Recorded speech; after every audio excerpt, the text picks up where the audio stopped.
Est-ce que vous avez des questions comme ça ouvertes pour l'instant sur a priori le paysage des concours à venir sur 2014? Moi c'est EDEC AST1. D'accord, donc vous c'est DKST1. Ouais. Alors c'est un concours qui ne change absolument pas cette année, ça fait déjà des années qu'il est le même. Vous savez juste que cette année il y a une différence au niveau des profs de mathématiques, non? En fait le programme il modifie tous les ans. Moi j'ai le programme de 2012 et j'ai pas fait attention si en 2013 il est modifié en fait. Alors non, pas forcément tous les ans, mais en tout cas il y a eu un changement l'année dernière qui était un changement intervenu après plusieurs années où rien ne s'était passé sur ce concours-là. Ils ont juste en fait rallongé les profs de mathématiques, tout simplement en termes de temps. Et donc c'est une épreuve qui est beaucoup plus longue qu'avant, parce qu'elle dure 3 heures au lieu de 2, donc c'est quand même pas rien, c'est 50% de temps en plus.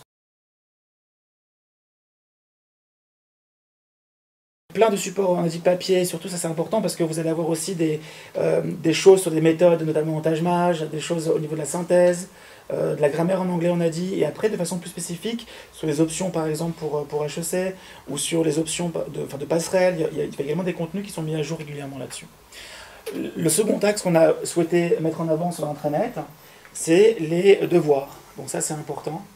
Les devoirs en fait, ce sont des devoirs qui vont toucher les épreuves rédactionnelles. Le troisième axe qu'on a voulu développer, c'est tout ce qui va toucher en fait à l'actualité, avec des revues de presse qui sont mises à jour régulièrement, et avec également donc, des dossiers de presse aussi qui sont mis à jour chaque mois.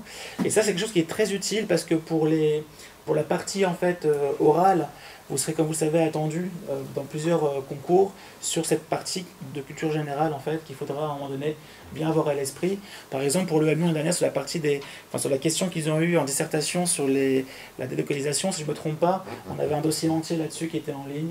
Ceux qui l'avaient lu s'étaient régalés, ils avaient eu beaucoup de facilité à faire une belle introduction, une belle conclusion. On est en avance par rapport aux autres prépas, dans la mesure où on se pose la question de savoir quelle va être la tendance 2014 des sujets qui peuvent tomber, comme avec la délocalisation pour la question de la dissertation, ou encore pour le tâche-mage.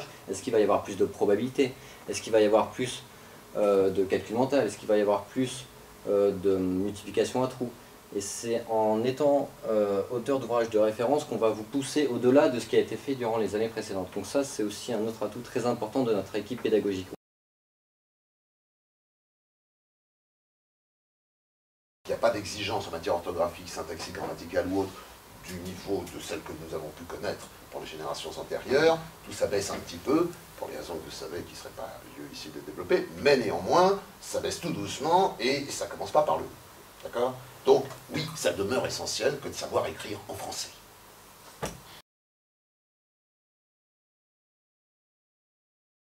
Il y a une première formule qui est effectivement en stage intensif, donc sur 8 jours. Donc là, c'est pour ceux qui veulent vraiment concentrer leur préparation sur une grosse semaine et être là du matin au soir et non-stop. On a aussi une préparation qui se date du mois de janvier au mois de mars. On ne l'a pas commencé avant, parce qu'on n'a pas besoin de la commencer avant, tout simplement parce qu'on ne peut pas non plus trop étaler les cours. Je veux dire, à un moment donné, ou faire 1 heure par semaine ou 2, c'est pas forcément efficace, quoi. Il faut à un moment donné passer une grosse demi-journée, voire une journée entière à la prépa, parce que c'est dans ces conditions-là qu'on va pouvoir échanger, attraper le prof à la fin d'un cours, le revoir après la pause déjeuner. Il va y avoir une espèce d'émulation qui se met en place par ce biais justement de cours beaucoup plus consistant. Donc on a préféré, non pas une formule du soir, mais une formule de week-end en fait qui s'étale de janvier à mars pour ceux qui veulent une formule plus étalée sur le temps. Là par exemple on a commencé avec calcul débutant la semaine dernière. Là on va continuer mardi soir. Je crois que ça va être expression débutant. Après ça va être intermédiaire et niveau ensuite niveau perfectionnement. Donc ça c'est quelque chose effectivement qui répond à un certain besoin dont vous parlez, qui est de se préparer de façon beaucoup plus étalée. Tout en sachant qu'après, mon avis sur le tâche-mage, c'est qu'en 2 mois, on fait le tour de la question. Il y a un moment donné où je pense que c'est une erreur gravissime, mais ça, encore une fois, ça n'engage que moi, et c'est ce qui fait que mes étudiants, généralement, performent bien sur cette épreuve et libèrent du temps pour le reste derrière. C'est que dépasser 2 mois, ça n'a aucun intérêt, dans le sens où on ne progressera plus, de toute façon. Lorsqu'un jury vous interrompt au bout de 2 minutes et vous pose une question à laquelle vous ne vous attendez pas, 99% du temps, vous allez être désarçonné. Sauf que si vous l'avez travaillé avant, vous allez réagir avec calme, posément. Et voilà, le jury va lui aussi être rassuré.